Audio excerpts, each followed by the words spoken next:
On today's show, Apple is taking the fight to Google with an upcoming ChromeBook competitor. Apple's satellite partner to start launching via SpaceX Falcon 9s. ARM deal will keep Apple devices powered beyond 2040. VisionOS App Store coming later this year. Apple Fitness Tracker rings. Is the iPhone event going to be dull?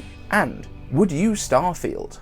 I'm Dave and I simplify Apple so that everything just works for you, and if you want the latest Apple news, leaks and rumours, like the video, subscribe to the channel and ring that bell.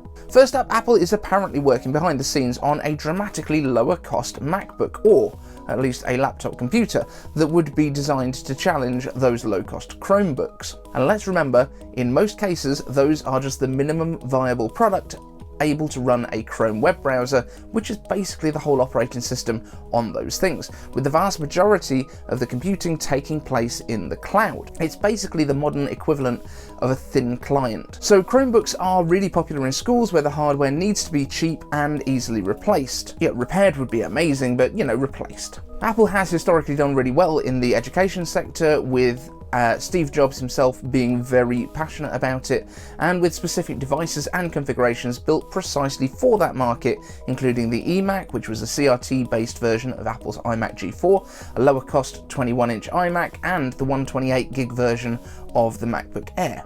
Now, I've discussed lower cost Macs way back in the channel's history, including suggesting a Mac Mini SE and a MacBook SE, and we know that Apple can make low cost devices when they want to. I mean, let's just take the base iPad as an example, which for a long time was $329 and $299 for education.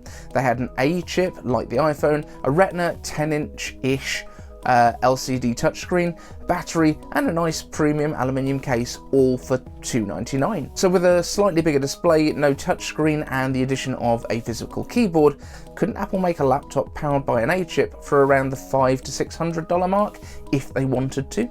Absolutely they could. And don't forget, those A chips have the same cores inside as Apple's Macs, just with fewer performance cores. The vast majority of the time as well, if you're using a Mac, the efficiency cores are all you're going to be using anyway for things like web browsing and mail and documents.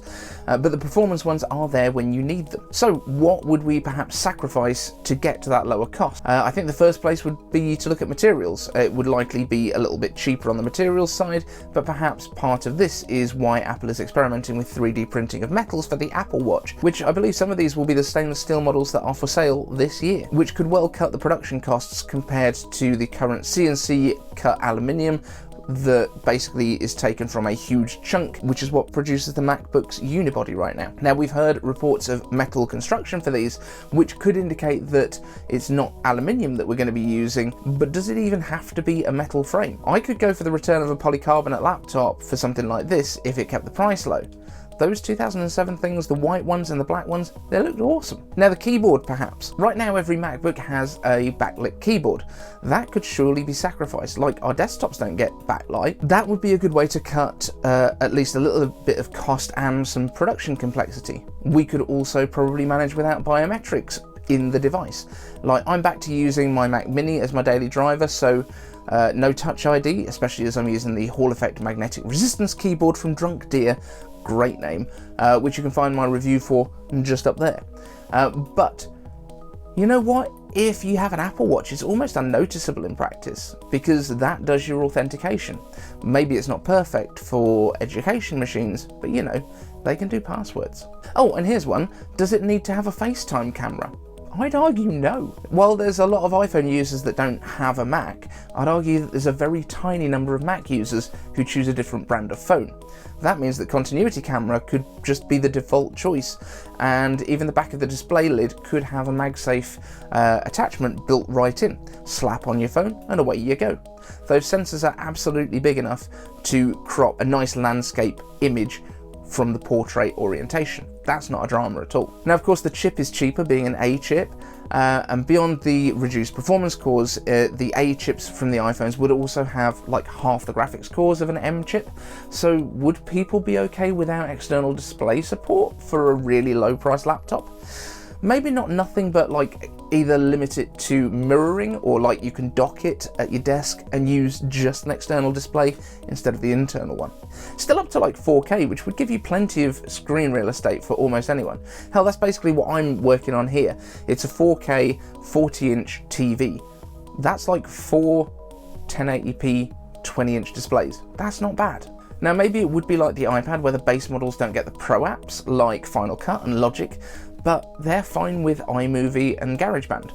And remember, you'd still get Pages, Numbers, Keynote, and all of that other software that Apple bundles with basically every device, so you don't need the Office subscriptions either.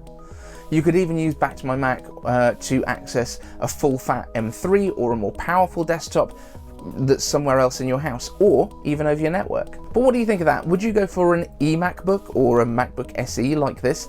Let me know down in the comments. And before we take it to space for talk about satellites and stuff, the Apple event next week, I'm planning to do a stream for an hour before the event on Tuesday, and immediately that the show finishes, we'll be streaming again, so we can get hyped beforehand and then get really sad about what came out, or really excited about the stuff that we didn't know was coming. You in? Cool, set your reminders now. Next, Apple is providing funding to Globalstar to continue launching its satellites into low Earth orbit, hitching a ride on SpaceX's Falcon 9s. Right now, Globalstar has a fleet of 48 operational satellites in orbit, which sweep basically the whole of the Earth's surface, except for the poles. Now, these are the spacecraft which makes Apple's SOS via satellite possible right now, but if Apple wants to do more than just SOS through that, there's going to be some work to do. Globalstar's 48 satellites are dedicating around about 85% of their capacity to Apple's service right now, which has been said could start being charged for after a couple of years. But a new rumour from Quo suggests that Apple might also be starting to use their own modems from 2025, having purchased Intel's modem business for 5G many years ago. Let's put all these pieces together. That would give the companies time to build out way more capability on orbit, and then maybe, just maybe, Apple could do what they do so well in a few years' time and Sherlock someone else's idea, cutting out the mobile carriers and simply becoming the service provider via space. That would be a mammoth task, and I'm not saying that this is what Apple is intending to do. SpaceX's Starlink has got 4,487 operational satellites in orbit for their service, plus about 30 that are broken, and their service is basically space internet. Now, direct-to-orbit communication is going to be way more power hungry than current tech, so batteries will need to be improved too, but cutting out the carriers feels like a very Apple thing to do in future, further building their own services revenue. Sounds very, very Apple to me. Speaking of power, the British-designed ARM chips that power the iPhone, the iPad, the Mac, and basically everything else that Apple makes at this point, as well as 95% of the smartphones in the world, is preparing to go public, and as a part of the required filings, it's mentioned that Apple's deal has now been extended through at least 2040. So it's pretty safe to say that Apple is quite happy with the platform at this point. I don't think we're going to be seeing a move back to x86 anytime soon. Now, along with AMD, Google, Intel, Nvidia, Samsung, and TSMC, all of these companies are planning to spend a bunch of cash on stock in the company, which is valued right now at about $52 billion ahead of the IPO. And before we get to your iCave answers, VisionOS is said to be getting its own App Store launch, at least for the developers, this fall. While much like the Mac App Store, after Apple Silicon's launch, iOS and iPad apps will automatically be added to VisionOS Store unless specified that the developer wants to opt out of that. The App Store edition means that developers will get that option, as well as ensuring that there are no issues with the listings ahead of the full product release next year. Developers have also been invited to a special optimization workshop at Apple's Developer Center on Apple Park on September the 27th, giving devs another chance to work on their apps, get some feedback, and access Apple's own engineers that work on VisionOS. So let me know, how excited are you for Vision? Are we going to see anything about it at the events this fall? My money is no, unless we're told that the iPhones will be able to capture that spatial video using the LiDAR stuff. That would be pretty cool. Into your questions. Team Kinetics Media asks, iCave answers, thoughts on a potential Apple fitness tracker ring? Sure, there's patents, but I don't think it's something that we'll see anytime soon. Is there a market for such a device from Apple? I'm not 100% sure on this. Like the Aura rings, I think they're called, is one of the major ones. There's probably some others out there. They seem to be okay, but like, people complain that the watch is not a great place, like the wrist is not a great place to get all of the measurements that you need. I can't imagine that a single ring on your finger is going to be much better. I mean, maybe for a couple of measurements, but I would say as well, it's basically a cut stripped-down version of the Apple Watch, so you're not going to get notifications on it, you're not going to get any sort of display, you're not going to be able to do any of that stuff. It is purely going to be for tracking, which is kind of okay. How much battery life can you fit into one of these rings? I think they do quite well, because they are literally just tracking that stuff and then sending it off. I don't know how you recharge them, I don't know how you send that data. Is it wireless? I don't think anyone would want it, but if Apple did do it, I feel like it would have those 3 colours around the ring. That would be pretty sick. Next up, Team Kinetics asks, iCave answers, it's iPhone season. What are your thoughts on the linked colours for the iPhone Pro models?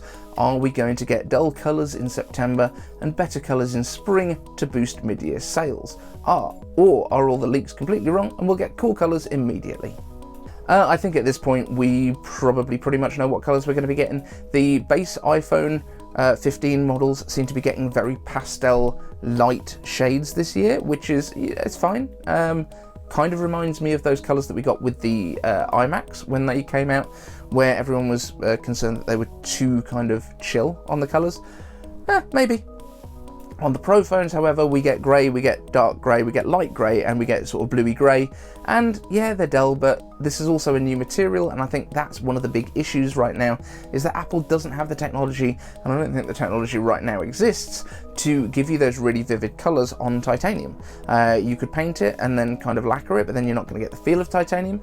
You can't anodize it into colours like red for some reason. I don't really understand why, because I'm not a metallurgist. Yeah, I think that's basically the reason right now, and I think maybe in future Apple will be looking at titanium as one option, and maybe we get like an edition phone that comes in like a ceramic. I would be loving that. But yeah, there's a whole bunch of reasons that it's a bit different this year, and I'm not really, to be honest, I'm not buying it, so I don't really care, and most people are going to put a case on it, so who cares? Evan Rogers asks, iCave answers, Starfield, yay or nay? Well, right now, apparently you can't really play it on the Mac. The only way you would be able to do it is through like cloud gaming. It is an absolute beast on graphics, on GPUs, and Apple just doesn't really have the horsepower right now to play games like this, as well as it just generally not really working. There's a few great YouTubers who are normally right at the front of what you can do gaming wise on a Mac, like Andrew Tsai, I think is one that I watch quite a bit, and he's not put a video out about it, so I'm guessing he's not got it running yet. If that changes, I think the game looks great. I would love to play it. However, like most other games, I'm not going to rush out and spend loads of money on something that I will probably play for like 20 minutes to test it. I'll wait for it to come out cheaper and probably pick it up and see what happens, if it's possible to play it on here. If not, yeah, Project Quadra is not going to be able to run that thing either. That computer's from 2012. So that's it for this one, guys. We have got those 2 streams coming up. I'm also obviously going to be jumping on Dave's podcast later today. We'll do a quick stream and then I'll be back out to work as usual. So excited to get into iPhone season. We'll also live stream on Friday night. Let's do it. Let's just make all the content. Let's talk. Let's chat. See you there. Want the latest Apple news, leaks and rumours? Subscribe and ring the bell.